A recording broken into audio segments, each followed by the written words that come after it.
नमस्कार दोस्तों, आप सभी का स्वागत है अपने YouTube चैनल पर। आज बात करेंगे अरंडी एरंडे के बारे में। कृपया इस चैनल से जुड़ जाइए। मेरी पुरानी चैनल बंद हो गई है, तो इस चैनल को सब्सक्राइब करके मुझे सपोर्ट कीजिए। मैं आपके लिए हर मुद्दे पे सरल भाषा में वीडियो बनाता रहता हूँ। धन्यवाद। चलो मुद्दे पे आते हैं। अरंडी की खेती तेल उत्पादन के लिए जानी जाती है और इसके बीजों को निकाला के तेल और औद्योगिक औषधि के उपयोग में काम आता है। अरंडी की खेती मुख्यतः शुष्क और अर्ध शुष्क क्षेत्रों में की जाती है, जो कि भारत में सबसे ज़्यादा अरंडी उत्पादन होती है। एरंडा उत्पादन में भारत पहले स्थान पर है और उसमें भी गुजरात, महाराष्ट्र और आंध्र प्रदेश सबसे ज़्यादा तेलबिया अरंडी का उत्पादन करते हैं। गुजरात करीब 80 से 85% सबसे ज़्यादा अरंडी का उत्पादन करता है और उसके बाद राजस्थान और उसके बाद आंध्र प्रदेश आता है। ये सूक्ष्म प्रदेशों में की जाने वाली खेती है। उससे कई औषधि भी बनती है। तेलबिया खेती है ये। चलो विस्तार से जानते हैं। जलवायु और भूमि। अरंडी की फसल गर्म और शुष्क जलवायु से अच्छी तरह पनपती है। इसके लिए 20 से 30 डिग्री तापमान आदर्श माना जाता है। इसके लिए भूमि कैसी होनी चाहिए, इसके बारे में बात करें तो अरंडी के लिए हल्की से मध्यम दोमट मिट्टी अच्छी होती है। रेतीली मिट्टी में यह आसानी से उग सकती है, लेकिन जल निकासी अच्छी होनी चाहिए। इस खेती के लिए 6-7 तक रेशियो आदर्श माना जाता है। इसमें कई प्रकार की औषधि भी बनती है और दवाई भी बनती है। जून के जुलाई में बीच या मानसून सत्र में उगाया जाता है। अक्टूबर नवंबर बीच में यह फसल तैयार हो जाती है। इस बुआई की सीधे बीज बुआई जाती है। बीज की मात्रा प्रति हेक्टर 8 से 10 किलो होती है। अरंडी के बीज को कवकनाशी जैसे कि कार्बोनाइजेशन होता है उपचार किया जाता है। ये रोगों को बचाने की लाभदायी होती है। अगर सिंचाई की बात की जाए तो अरंडी को ज़्यादा पानी की आवश्यकता नहीं रहती है। बुआई के बाद हल्की सिंचाई करनी होती है, फिर 20-25 दिनों के अंतराल में सिंचाई करनी पड़ती है।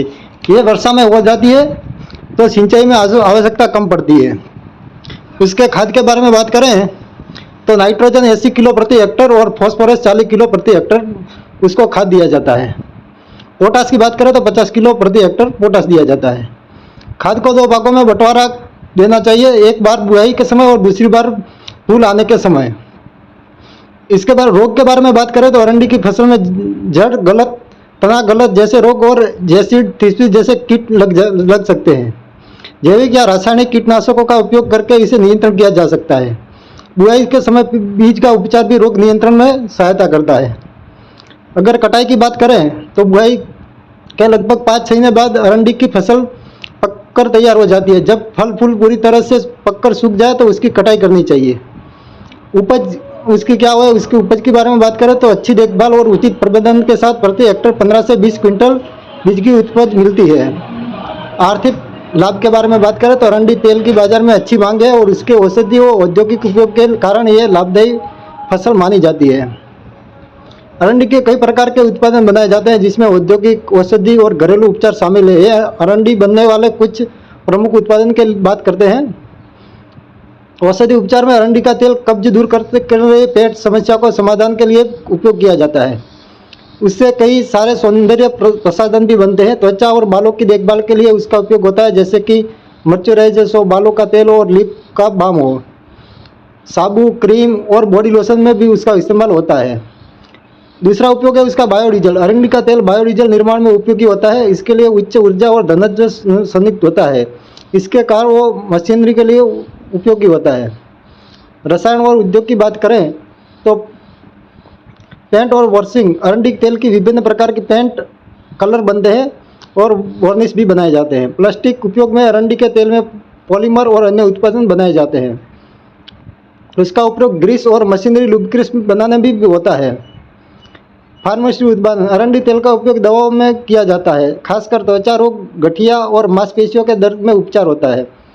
साबुन और डिटर्जेंट। अरंडी का तेल प्राकृतिक साबुन और डिटर्जेंट में इस्तेमाल होता है, क्योंकि अच्छी तरह झाग बनाने में त्वचा के लिए सुरक्षित होता है। खास खाद और कीटनाशक। अरंडी के बीज में से खाद भी बनता है, खली पाउडर भी बनता है। जैविक खाद के रूप में भी किया जाता है। फसलों के लिए लाभकारी होती है ये। इसका उपयोग जैविक कीटनाशक के रूप में भी हो सकता है। फिर फसलों को नुकसान पहुंचाने वाले जो कीट होते हैं उसको बचाने के लिए अरंडी का उपयोग होता है। अरंडी के इस उत्पादों के कारण उसकी खेती एक लाभदायक व्यवसाय बन गई है। ये ज़्यादातर गुजरात में उगाई जाती है। ये बरसात के समय उसको बोते हैं और दीपावली आते आते ये पाक बन के तैयार हो जाता है। कैसी लगी माहिती आप भी कमेंट करके बताइए। धन्यवाद आप सभी का।